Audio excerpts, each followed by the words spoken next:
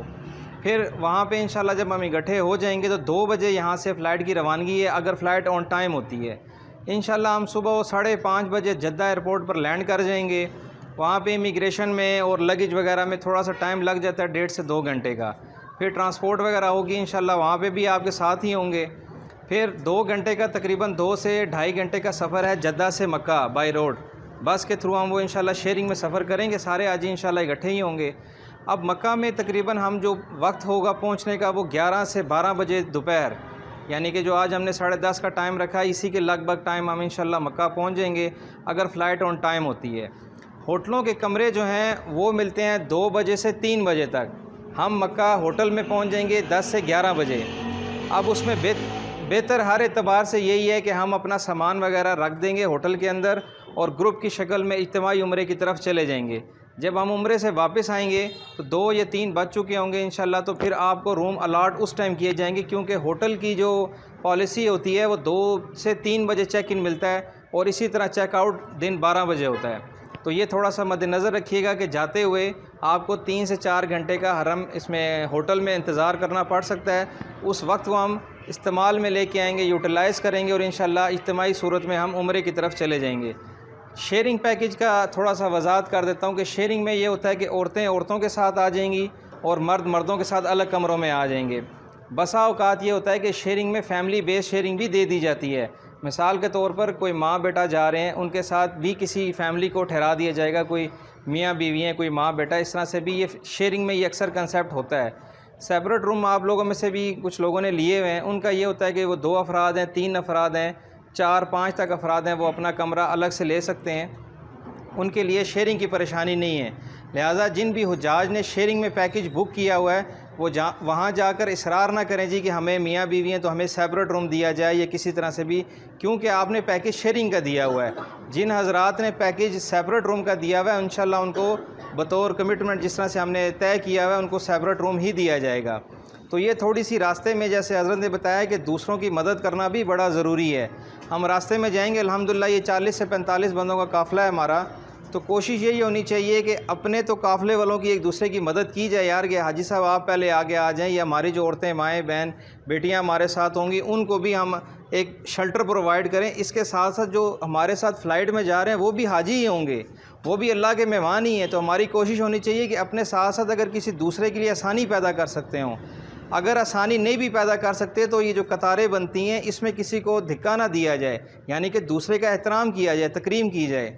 الحمدللہ میں نے لاتعداد حاضریاں وہاں پہ حرمین شریفین میں ہو چکی ہیں، میں حج کا قافلہ بھی اللہ کے فضل سے لے کر گیا ہوں، تو میں آج تک حجر اسود کو چوم نہیں سکا ہوں۔ اس کی وجہ کیا ہے کہ میرے دل میں ہمیشہ یہ نیت ہوتی ہے کہ حاجی کی تکریم ضروری ہے۔ حجر اسود کے قریب بہت زیادہ رش ہوتی ہے، تو میں جب قریب جاؤں گا اس کے تو کسی حاجی کو میری ذات کی وجہ سے تکلیف نہ ہو جائے۔ تو یہ وہ نیتیں ہیں جو اللہ تعالیٰ آپ کی دیکھتے ہیں، اور باادب حاضریاں یہی انسان کی قبولیت کا ہوتی ہیں کہ اس کو بار بار حاضری دی جاتی ہے وہاں حرمین شریفین کی۔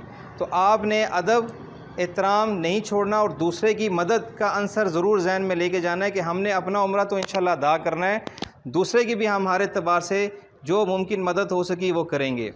اسی طرح کمرے جو ہیں جیسے میں نے آپ کو بتایا کہ تھوڑی سی تاخیر کے ساتھ 2 سے 3 بجے ملتے ہیں۔ ہماری فلائٹ اگر تو ڈیلے ہو جاتی ہے، اللہ تعالیٰ کے ہر کام میں بہتری ہوتی ہے، تو اس میں ہمارا وہ ٹائم مینیج ہو جائے گا۔ اگر فلائٹ ڈیلے ہوئی تو انشاءاللہ پھر ہم جب جائیں گے تو ہمیں جاتے ساتھ ہی کمرے مل جائیں گے۔ اب میں ایک گروپ لیڈر ہوں اور الحمدللہ میرے ساتھ 40 سے 45 لوگ ہوں گے، آدھے آگے ہوٹل کے ہیں، آدھے پیچھے، یعنی کہ فاصلے کے اعتبار سے دیکھا جائے تو گولڈ پیکیج کا ہمارا فاصلہ تھا 450 سے 500 میٹر مکہ، اور اسی طرح مدینہ میں بھی 400 سے 450 میٹر ہم نے فاصلہ رکھا تھا گولڈ پیکیج میں، جبکہ جو سلور پیکیج ہے وہ 650 سے 700 میٹر مکہ اور مدینہ بھی 650 سے 700 میٹر مدینہ کا بھی فاصلہ ہے۔ اب یہ ہوٹلوں کی میں تھوڑی سی ترتیب بتا دیتا ہوں۔ اکثر وہاں پہ حاجی صاحبان جا کے گوگل استعمال کرتے ہیں، تو جب آپ مکہ میں گوگل کا استعمال کریں گے لوکیشن لینے کے لیے تو وہ آپ کو باب عبدالعزیز سے، باب فہد سے یا خانہ کعبہ سے آپ کو فاصلہ دے گا، جبکہ یہ صحن وغیرہ ہمارے فاصلوں میں کاؤنٹ نہیں ہوتا، جہاں حرم کا صحن ختم ہوتا ہے اس کے بعد ہم فاصلہ کاؤنٹ کرتے ہیں۔ اسی طرح مدینہ پاک میں جب آپ گوگل سے ڈسٹنس لیتے ہیں تو وہ امام صاحب کے مصلی سے آپ کو فاصلہ دیتا ہے، یعنی کہ وہ ساری مسجد آپ کو کاؤنٹ کرے گا 300 میٹر کی ہے 400 میٹر کی ہے، جبکہ ہمارے یا کوئی بھی ٹریول حضرات ہیں وہ جہاں پہ حرم کا سین ختم ہوتا ہے اس سے آگے ڈسٹنس سٹارٹ ہوتا ہے۔ تو یہ 2 فاصلے بتا دیے، اس سے زیادہ نہیں ہوگا انشاءاللہ، ان سے کم ضرور ہوگا آپ کا۔ آپ کو ہوٹل دے دیے جائیں گے، ساری ترتیب ہے ہماری، اس میں بدر جانا ہے، طائف جانا ہے، اس میں الحمدللہ 4 سے 5 بڑے عمرے بھی آپ کے اس پیکیج میں شامل ہیں۔ مسجد جورانہ سے بھی انشاءاللہ آپ کو عمرہ کروایا جائے گا۔ اسی طرح وقت کی پابندی، جب میں گروپ ہم نے ایک بنایا ہے، اگر کوئی ساتھی اس گروپ میں ایڈ نہیں ہے تو اپنا نمبر ایڈ کروا دیں، انشاءاللہ ہم جب جائیں گے تو ہر معلومات اس گروپ میں دے دی جائیں گی کہ کل ہم نے مثال کے طور پر مسجد جورانہ کی طرف جانا ہے تو آج بتا دیا جائے گا جی کہ کل حاجی 6 بجے 7 بجے جو بھی ٹائم دیا جائے کہ آپ لوگوں نے نیچے ہوٹل کی ریسیپشن میں لابی میں آ جانا ہے، اور اس پابندی کو ضروری رکھنا ہے حضرت، کیونکہ آپ کی وجہ سے باقی پورا قافلہ ڈسٹرب ہو سکتا ہے۔ ایک حاجی اگر 10 منٹ لیٹ ہوتا ہے تو آپ سوچیں کہ 40 بندے بس میں بیٹھے ہوئے اس کا ویٹ کر رہے ہیں۔ باقی ٹرانسپورٹ کا جہاں تک ذمہ داری ہے، ٹرانسپورٹ جہاں جہاں انوالو ہوگی، جدہ ایئرپورٹ سے لے کے مکہ، مکہ سے مدینہ، مدینہ سے مکہ اور مکہ سے واپس جدہ، یعنی کہ جہاں جہاں بس انوالو ہوگی وہاں پہ تاخیر ہو سکتی ہے۔ آدھے گھنٹے سے لے کے 2 گھنٹے 2.5 گھنٹے تک بس کا انتظار کرنا پڑ سکتا ہے، کیونکہ وہاں پہ سعودی گورنمنٹ کے انڈر جو شرکے آتے ہیں یہ بسیز وہ پرووائڈ کرتے ہیں۔ جیسے اب ایک مثال کے طور پر باہر روڈ ہے، یہاں پہ اگر کوئی بس آ جائے تو رش لگ جاتی ہے، اسی طرح وہاں پہ حاجیوں کا رش اور ہجوم زیادہ ہوتا ہے۔ وہاں پہ بسیں صبح کے ٹائم پہ 6 ساڑھے 6 بجے مدینہ پاک کے لیے چلنا شروع ہو جاتی ہیں، وہ ہزاروں کی تعداد میں صرف بسیں ہوتی ہیں تو بندے تو لاکھوں کی تعداد میں ہوتی ہیں۔ تو اگر مثال کے طور پر ہمیں شرکہ یہ کہتا ہے جی کہ میں 6 بجے بس لے کے آپ کے ہوٹل پر آ جاؤں گا، تو آپ کی سب کی ذمہ داری ہوگی کہ آپ نے 6 بجے نیچے ریسیپشن پہ آ جانا ہے۔ اگر اس میں آدھا گھنٹہ تاخیر ہوتی ہے شرکے کی طرف سے تو اس کو آپ نے، جیسے حضرت بھی بتا رہے تھے، کہ اس کو صبر سے ایکسیپٹ کر لینا ہے کہ یہ کوئی بڑی بات نہیں ہے، ٹرانسپورٹ میں یہ چھوٹی موٹی دیر سویر ہو جاتی ہے۔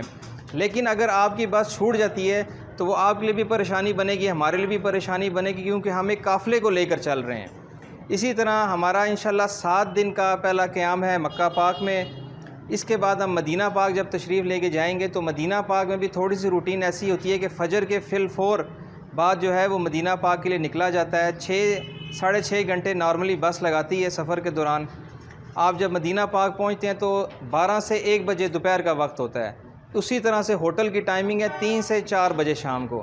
آپ جب جاتے ہیں میں انشاءاللہ آپ کے ساتھ ہوں گا، آپ سامان میرے پاس رکھیں، ہوٹل کی ریسیپشن پہ رکھیں، فیملی والے جو حضرات ہیں وہ کھانا کھانے جائیں، جو بھی کھانا کھانے جائیں، نماز پڑھنا جائیں، جیسے بھی کریں میں انشاءاللہ وہاں موجود بھی ہوں گا۔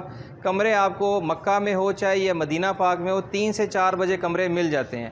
آپ کی ساری نائٹ 21 دن کے پیکیج کے اندر 20 راتیں ہیں آپ کی، اور 21 دن کا پیکیج ہوتا ہے۔ سامان جو ہم سرین ایئر کی فلائٹ لے کے جا رہے ہیں، یہ ڈائریکٹ فلائٹ ہے، اس میں 50 کے جی فی کس، یعنی کہ ہر حاجی 50 کلو تک سامان لے کر بھی جا سکتا ہے، لے کر بھی آ سکتا ہے۔ ہینڈ کیری کے علاوہ 7 کلو آپ ہینڈ کیری بھی استعمال اس میں کر سکتے ہیں۔ 50 کے جی کا مطلب یہ ہے کہ آپ نے 2 بیگ بنا لینے 25 کلو کے۔ اگر کسی کے پاس سامان زیادہ نہیں ہے تو وہ جاتے ہوئے 1 بیگ لے جائے، واپسی پر 1 کارٹن کھجوروں کا آ جاتا ہے۔ یا کوئی بھی حاجی صاحبان جیسے ایک فیملی کے 3-4 افراد جا رہے ہیں تو وہ اپنے حساب سے بھی بیگ ترتیب دے سکتے ہیں۔ کوشش یہ کریں کہ جس دن آپ کو ایئرپورٹ پہ انشاءاللہ 23 کی رات کو ہماری کوشش یہ ہے کہ ہم 8 بجے حاجیوں کو ایئرپورٹ بلا لیں۔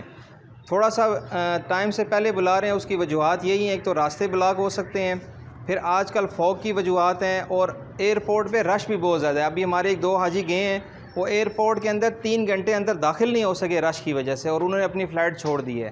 تو چونکہ یہ گروپ کی فلائٹ ہے، اس میں آپ کی ٹکٹس بھی نان ریفنڈیبل ہیں، ویزا آپ کا آلریڈی سب کا لگ چکا ہوا ہے، ہوٹل اکاموڈیشن سب کچھ آپ کی تیار ہے، کسی بھی قسم کا اس میں ریفنڈ نہیں ہو سکے گا۔ تو لہٰذا اپنی آمد کو ایئرپورٹ پر یقینی بنانا ہے، اور انتظامی امور انشاءاللہ ساتھ ساتھ وہاں پہ رہیں گے۔ کوئی کسی قسم کی معاونت ہوگی انتظامی امور کے اعتبار سے، شرعی امور کے اعتبار سے، انشاءاللہ ہم ساتھ ہیں وہاں پہ ہر اعتبار سے۔ کسی کا کوئی سوال ہو انتظامی امور سے تو بتائیں، کافی وقت لیا آج آپ لوگوں کا۔ حضرت آپ دیکھیں 24 کی اسٹرائک ہے، اب پاکستان کے حالات ایسے ہیں کہ یہاں پہ ہر ماہ کچھ نہ کچھ اسٹرائک چل رہی ہوتی ہے۔ ہم 23 کی رات کی فلائٹ ہے، اگر تو اللہ نہ کرے وہ ڈیلے ہو جاتی ہے، اللہ عافیت والا معاملہ فرمائے، پہلے تو دعا ہے۔ اگر ہمارے حق میں بہتر دیر سے جانا ہے تو ہم اس پہ بھی راضی ہیں، اگر آن ٹائم جانا ہے تو ہم اس پہ بھی راضی ہیں۔ لیکن یہاں پہ دیکھا یہ گیا ہے عموماً کہ 24 کو فار ایگزامپل اسٹرائک ہے تو یہ 23 سے ہی روڈیں بند کرنا شروع کر دیتے ہیں. تو یا تو کوئی ایسے راستے آپ دیکھ لیں کہ جن سے نکل کر آپ ایئرپورٹ پہنچ سکیں. 3-4 گھنٹے پہلے نکل جائیں. ہم نے 8 بجے کا مثال کے طور پر ایئرپورٹ کا ٹائم دے رہے ہیں, آپ کوشش کریں گھر سے 3-4 بجے نکل جائیں. ایئرپورٹ میں انتظار کرنا بہتر ہے اس کے نسبت کہ آپ کو ایئرپورٹ جانے کا راستہ نہ ملے. تو اب یہ مجبوری ہے, ہر بندے نے اپنے طور پر ایئرپورٹ پہ لازمی پہنچنا ہے. ہم نے اپنے طرف سے انتظامات مکمل کر لیے ہوئے ہیں. ایئر لائن سے ٹکٹ سارے پرچیز ہو چکے ہیں. ایون ایئر لائن بھی اس میں اکوموڈیٹ نہیں کرتی کہ اس کو بتا دیا جائے جی کہ راستے بند تھے. ایئر لائن کہتی ہے ہم نے اپنا جہاز جو ہے وہ اڑانا ہے, ہم اس کے رسپانسیبل نہیں ہیں. تو تھوڑا سا راستوں کو دیکھ لیں, یا اگر کوئی تھوڑا سا ان شہروں سے باہر نکل کے جہاں پہ ریڈ زون میں آتے ہیں, باہر نکل کے کسی میں رشتہ دار کے پاس جا سکتے ہیں تو وہ بھی بہتر ہوگا آپ لوگوں کے لیے. زیادہ بہتر یہ ہے کہ کسی رشتہ دار کے پاس. بالکل ایسے ہی ہے. میں خود دیکھ رہا ہوں کہ اگر حالات خراب ہوئے تو شاید ایک دن پہلے میں خود بھی ادھر ایئرپورٹ کے پاس کسی ہوٹل میں چلا جاؤں, کیونکہ یہ ضروری چیزیں ہیں. میں نے تو مینیج کرنا ہے انشاءاللہ گروپ کو سارے کو. تو یہ چیزیں ضروری ہے, آپ لوگوں نے دیکھنی ہے کہ ایئرپورٹ پر لازمی پہنچنا ہے. باقی عمرے کے احکام مسائل سارے بتا دیے گئے ہیں. پھر بھی کوئی مسئلہ ہوتا ہے میں انشاءاللہ ایئرپورٹ پہ بھی ساتھ ساتھ ہوں گا آپ کے, قدم بہ قدم ہر جگہ پہ احرام باندھنے کے مسائل سے لے کر جتنے آپ کے جگہ جگہ پہ تلبیہ وغیرہ, کسی کو کوئی مسئلہ ہوگا انشاءاللہ میں ذاتی حیثیت میں موجود ہوں گا. ایک اور درخواست ہے کہ ہم نے گروپ بنایا ہے, کوشش اس میں یہی کرنی ہے کہ ایسا سوال کیا جائے کہ اگر کسی کو فائدہ ہوتا ہے تو ضرور کریں. اگر کوئی آپ کی ذاتی حیثیت میں سوال ہے تو وہ پرسنل میسیج میں آ جائیں, یا فارورڈ میسیج کسی قسم کا گروپ میں نہیں کرنا, کیونکہ سب لوگ جو ہیں وہ ہم ان کو مصروف بھی سمجھتے ہیں اور قابل عزت بھی ہیں. تو ہر ایک کا وقت جو ہے وہ قیمتی ہے. تو میں خود بھی گروپ کو دیکھوں گا, اس میں کوئی انتہائی جو ضروری چیز ہوگی وہ بھی لگائیں گے. کوئی سوال اگر دوسروں کو افادیت دے سکتا ہے تو وہ گروپ میں ضرور کر سکتے ہیں آپ. جی وہ دیتے ہیں سر. یہ آپ کا جو نیکسٹ گروپ جائے گا اس کے لیے کس بندے کے ساتھ پیچھے دورہ؟ حضرت الحمدللہ ہمارا سٹاف موجود ہے پیچھے, مفتی صاحب بھی موجود ہیں الحمدللہ, آفس ہمارا موجود ہے, وزٹنگ کارڈ بھی مل جائیں گے. ہمارا ہر 1.5 ماہ سے 2 ماہ کے بعد قافلہ جاتا ہے, کیونکہ جیسے میں نے پہلے بھی بتایا کہ ہماری کوشش یہ ہوتی ہے کہ عمرہ کروایا جائے لوگوں کو ساتھ ہو کے. اب آپ کو ٹکٹ ویزا پکڑا کے میں بھیج تو دوں, ہمارا مکہ مدینہ میں سٹاف موجود ہے, لیکن یہ جو راستے کی معلومات ہیں ساری, حرمین شریفین کے اندر کچھ پیدل زیارات ہیں, پھر جیسے حضرت نے بتایا کہ جو مکے کی زیارات ہیں, منی, عرفات, مزدلفہ, جنت المعلیٰ, یہ وہ ساری وہ چیزیں کہ جن کی تاریخ جب آپ سنیں گے تو آپ اس چیز کو لذت کو محسوس کریں گے. آپ اس کی تاریخ کو اپنے اندر, مطلب وہ ایک سبق آموز چیزیں, جیسے طائف کا ذکر آ گیا, صلح حدیبیہ کا ذکر آ گیا, مسجد جرانہ, غزوہ حنین جہاں پہ لڑی گئی تھی, یہ وہ ساری جگہیں ہیں جو انشاءاللہ آپ کو مستند تاریخ کے ساتھ بیان کی جائیں گی آپ کی. تو کوشش ہماری یہ ہوتی ہے کہ قافلے کے اندر جایا جائے, خصوصاً جو پہلی دفعہ جا رہا ہے وہ ضرور قافلے کے اندر جائے کہ اس کے اندر سیکھنے کو اس کو ملتا ہے. الحمد للہ رب العالمین والعاقبۃ للمتقین والصلاة والسلام علی خیر خلقہ محمد وعلی آلہ واصحابہ اجمعین. ربنا ظلمنا انفسنا وان لم تغفر لنا وترحمنا لنكونن من الخاسرین. یا ارحم الراحمین یا ارحم الراحمین یا ارحم الراحمین یا راحم المساکین یا ذا القوة المتین یا ذا الجلال والاکرام یا حی یا قیوم برحمتک نستغیث یا حی یا قیوم برحمتک نستغیث. یا اللہ محض اپنے فضل و کرم سے ہم سب کے گناہوں غلطیوں کو معاف فرما دیجیے. یا اللہ یہ سفر آپ کی توفیق سے ہوا, یا اللہ اس میں جانے والوں کو اللہ ان کو سہولت عطا فرما دیجیے. اللہ ان کی شیطان سے, نفس سے حفاظت فرمائیے, دائیں سے بائیں سے اوپر نیچے سے اللہ ان کی حفاظت فرمائیے. اور یا اللہ اپنی حفاظت کے ساتھ, اپنی رحمت کے ساتھ اس سفر کو قبول فرمائیے. یا اللہ سارے اعمال کو بآسانی کرنے والا بنا دیجیے. یا اللہ اس سفر کو اپنے تعلق کا ذریعہ بنا لیجیے. یا اللہ اپنی محبت کا ذریعہ بنا لیجیے. حضور کی سنتیں ہماری زندگیوں میں یا اللہ سکھا دیجیے. یا اللہ ہمارا لوٹنا یا اللہ حضور کی زندگی کو لے کر ہو. یا اللہ ہمارے گھروں کا نظام بدل دیجیے. یا اللہ ہم سے راضی ہو جائیے. یا اللہ ہم سے راضی ہو جائیے. یا اللہ ہم سے راضی ہو جائیے. سبحان ربک رب العزت عما یصفون وسلام علی المرسلین والحمد للہ رب العالمین. آمین آمین.